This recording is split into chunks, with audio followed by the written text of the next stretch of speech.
당신의 건강을 플러스하는 시간 TV홈 닥터 더 나은 클리닉. 여러분 안녕하세요, 박소영입니다. 여름은 탈락이 쉬운 계절인데요. 여름을 무탈하게 보내기 위해선 특히 주의가 필요한 질환이 있습니다. 어떤 걸까요? 선생님 도와주세요.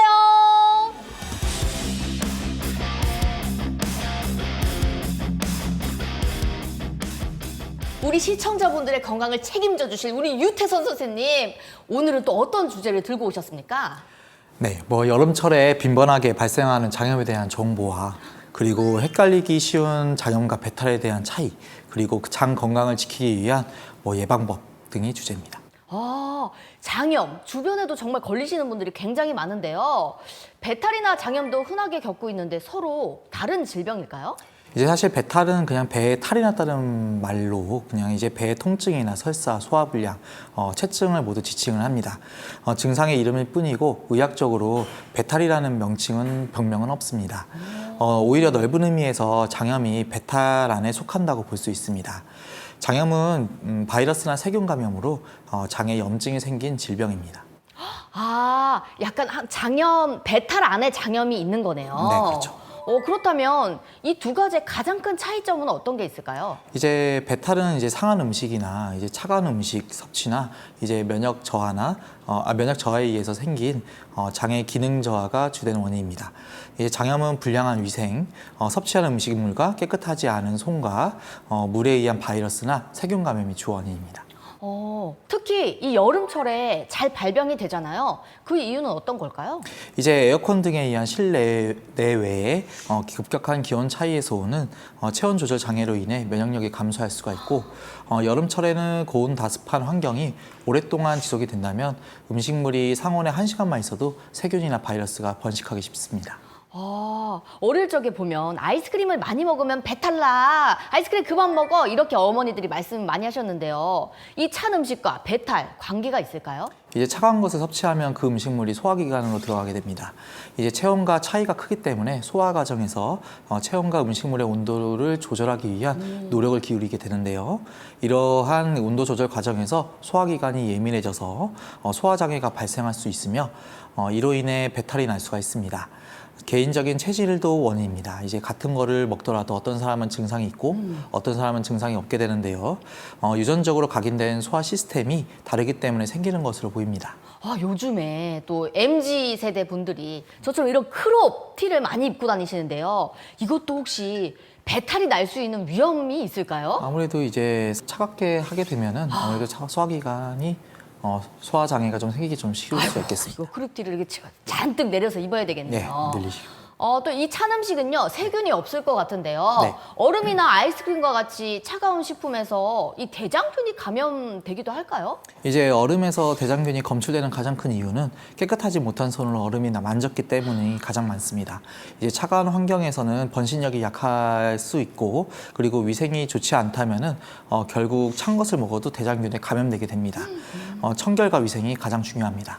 그렇다면 이 식중독과 장염은 혹시 다른 건가요? 식중독은 음식에 결국에는 중독이 되었다라는 뜻으로 주로 상한 음식과 이제 오염된 물을 섭취함으로써 일어나게 됩니다. 세균성 질병이 대부분이고요. 이제 장염은 좀 더 넓은 의미로 쓰이며 음식뿐만 아니라 손 등의 중간 매개체를 통해서 세균이나 바이러스에 의해 감염이 되는 질병들을 총칭합니다. 이렇게 세균, 바이러스로 인한 장염이라면 어떤 세균들이 어떤 경로를 통해서 내 몸에 유입되는 걸까요? 이제 청결하지 못한 환경에서 조리된 음식이나 이제 깨끗하지 못한 손, 신선하지 않은 재료 사용, 그리고 더러운 물이 주된 경로입니다. 이제 살모넬라균, 비브리오균, 대장균, 이질, 노로바이러스, 로타바이러스가 주된 원인입니다. 아까 면역력이 떨어지게 된다면 장염에 더 취약할 거라고 말씀을 해주셨는데 그 이유는 어떤 걸까요? 이제 외부에서 침입하는 세균과 바이러스에 대한 대항력이 약해진 상태라면 아무래도 이제 장염이 잘 생기기 쉬울 거라고 생각이 됩니다. 이 장염은요, 특히 여름철에 뉴스를 보면 뭐 집단으로 장염 발생이 됐다 이런 이야기가 많은데 어떤 이유 때문일까요? 이제 집단 생활을 하는 기숙사나 학교, 뭐 요양원, 군대 등 단체나 이제 식재료를 잘 관리해야 되는 식당에서 발생을 잘하게 됩니다. 아무래도 사람이 많으면 손을 이용하여 문고리 등 다른 사람들과 접촉할 수 있는 빈도가 늘어날 수밖에 없고요. 그리고 세균과 바이러스에 노출되기 쉽습니다. 음식을 많이 조리하는 식당도 마찬가지입니다. 혹시 궁금한 게 있는데 그 장염 걸리신 분의 썼던 변기를 제가 그 다음에 사용을 하면 그렇게도 옮을 수 있을까요? 일단은 이제 피칼 투 오랄, 그러니까 이제 항문에서부터 입으로 들어가는 게 주된 때문에 항문에서 입으로 갈 쓰는 게 사실 손밖에 없지 않습니까? 그렇죠. 그래서 이제 변기를 같이 쓴다고 해서 물론 뭐 이제 더러운 데를 만지게 돼서 이제 본인도 모르게 이제 손을 안 닦고. 그렇죠. 네, 그렇게 들어가게 되면 장염이 생길 수 있겠죠. 그런 이유도 네. 있겠네요. 네네네. 선생님, 그렇다면 이 배탈과 장염의 증상은 어떤가요? 이제 거의- 차이점이 있나요? 네. 이제 거의 같다고 보시면 됩니다. 이제 뭐 복통, 설사, 복부팽만, 뭐 구토, 발열 등이 주증상이 되겠습니다. 이렇게 장염이 걸렸을 때 가장 괴로운 게 화장실을 자주 가야 하는 그런 이유거든요. 그렇다면 이때는 음식물을 아예 안 먹는 게 나을까요? 이제 보통 염증 및 장 기능의 과활성으로 점막이 손상되어 있고 부종이 동반되어 있을 수 있습니다. 이제 장의 부담을 줄여줘야 하기 때문에 이제 손상된 장벽이 회복될 수 있는 시간적 여유를 줘야 되고 금식을 통해서 장의 부종이 감소할 수 있겠습니다. 그렇다면 이 금식은 얼마나 하는 게 맞을까요? 이제 사실 이제 원칙적으로 금식은 증상이 좋아질 때까지 하는 게 제일 좋습니다. 아무래도 이제 악순환을 막기 위해서인데 하지만 이제 당뇨라든지 고령이시거나 면역 저하자분들이시라면은 사실 이제 먹으면서 치료를 할 수밖에 없죠.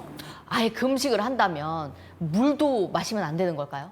아닙니다. 이제 수분 보충은 충분히 하셔서 이제 설사를 비록 하더라도 결국에는 탈수가 제일 위험하기 때문에 탈수를 예방하기 위해서는 아무래도 이제 그냥 일상생활에는 물을 섭취하는 수밖에 없고요. 이제 만약 병원에 가게 되면 수액 치료가 도움이 되겠습니다. 그렇군요. 이 장염의 증상으로 구토나 열이 나는 것은 무엇 때문일까요? 이제 사실 설사와 구토는 우리 몸에서 유해균을 내보내기 위한 자연스러운 과정입니다. 이제 특히 장염이 상부 위장관 쪽으로 오게 되면 구역 반사가 항진되기 때문에 이제 구토가 더 있을 수 있습니다. 세균과 바이러스의 감염 질환은 면역 체계의 활성화로 이제 발열이 생길 수 있습니다. 이 배탈이나 장염이 걸렸을 때 뭐 이 정도 화장실 왔다 갔다 하면 괜찮아지겠지 하고 그냥 계시는 분들이 계신데요. 병원 진료가 필요한 경우가 어떤 경우일까요? 이제 금식과 수분 보충으로도 조절되지 않는 증상이나 뭐 발열 시에는 병원에 방문하시는 게 좋겠습니다. 혹시 이 장염을 방치하게 된다면 더 큰 병으로 악화가 될까요?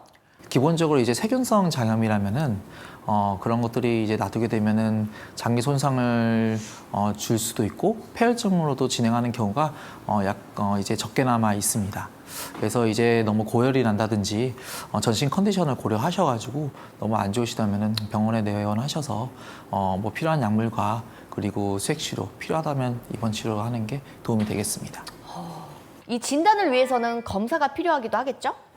배탈이는 증상일 뿐이기에 장염과 구분하기 위해서 뭐 검사를 하기보다는 이제 장염의 정도를 파악하거나 뭐 복막염이나 요로결석, 장천공, 염증성 장질환 등 다른 위장관계 질환과 감별을 위해서 혈액 검사, 뭐 복부 CT, 소변 검사 등을 진행하게 됩니다. 그렇다면 이 치료 방법 되게 시간이 약이다 뭐 이런 말들을 많이 해주시는데요. 어떻게 해야 될까요? 진통제와 장운동 조절제는 이제 증상 완화나 일상생활에 적응을 돕기 때문에 도움이 됩니다. 만약 세균성 장염과 같이 항생제가 필요한 경우도 있기 때문에 아무래도 몸이 너무 힘드시고 이러시면 병원 방문하시는 게 좋겠습니다. 선생님, 주변에 설사 증상 때문에 지사제를 복용하시는 분들이 계세요. 이게 올바른 방법일까요? 이제 탈수가 너무 심해질 정도로 심한 설사에는 도움이 될 수 있겠습니다. 뭐 기본적으로 이제 세균과 바이러스 감염이 되면은 그 부산물로 톡신을 만드는데 그 톡신으로 인해서 이제 장벽이 자극받게 되면 설사가 심해지게 됩니다. 근데 톡신은 이제 몸에서 중화가 되지는 않습니다. 근데 어느 정도 배출을 해야 장내 환경이 호전될 수 있고 설사가 심해지는 악순환을 막아주긴 하는데 너무 심하면 아무래도 복용하는 것도 도움이 되겠습니다. 미리 예방하기 위해서는 무엇이 최선일까요? 아무래도 이제 첫째도 위생, 둘째도 위생입니다. 이제 조리된 지 오래되거나 상온에 장시간 노출된 음식은 무조건 피해야 됩니다. 신선한 재료와 깨끗한 환경에서 조리된 음식을 섭취해야 합니다. 차가운 것을 먹을 때에는 천천히 먹고 음식의 온도 변화에 몸에 적응시킬 시간을 좀 주셔야 되고 조금씩 먹는 것이 좋겠습니다. 과식하지 않고 음식을 천천히 씹어 소화를 돕고 자신의 체질에 맞는 음식을 선택하고 섭취량과 종류를 선택하셔야 됩니다. 생후 6주 이상의 영아에게서는 로타바이러스의 장염이 많으니 경구용 예방 백신을 하시는 것도 도움되겠습니다.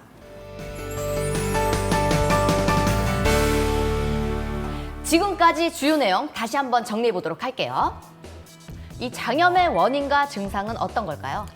장염은 불량한 위생, 음식과 깨끗하지 못한 손이나 물에 의한 바이러스와 세균 감염이 주된 원인입니다. 발열과 복통, 설사, 구토, 탈수, 어지럼 등을 호소할 수 있고 감염 질환이기 때문에 심해진다면 폐혈증이나 몸 안의 다른 장기에도 손상을 줄 수 있습니다. 무엇보다 생활 속에서 예방이 정말 중요할 것 같은데요. 어떤 점을 유의해야 할까요?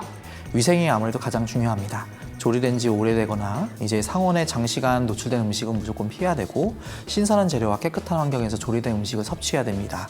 차가운 것을 먹을 때는 천천히 먹고 음식이 이제 온도 변화에 몸이 적응할 수 있게 해야 되고 조금씩 먹는 것이 좋습니다. 과식하지 않고 음식을 천천히 씹어 소화를 돕고 자신 체질에 맞는 음식을 선택하고 종류와 양을 결정하시는 게 좋겠습니다. 올여름 아직 끝나지 않았습니다. 여러분 모두 잘못된 음식물 섭취로 탈나지 않도록 여러분 주의하시길 바라겠습니다. TV홈 닥터 더 나은 클리닉 오늘은 여기서 인사드리도록 할게요. 시청해주신 여러분 감사합니다. 장염 조심하라고 선생님 우리 시청자분들께 장염 조심하세요 하면서 끝내볼까요? 여러분 장염 조심하세요. 조심하세요.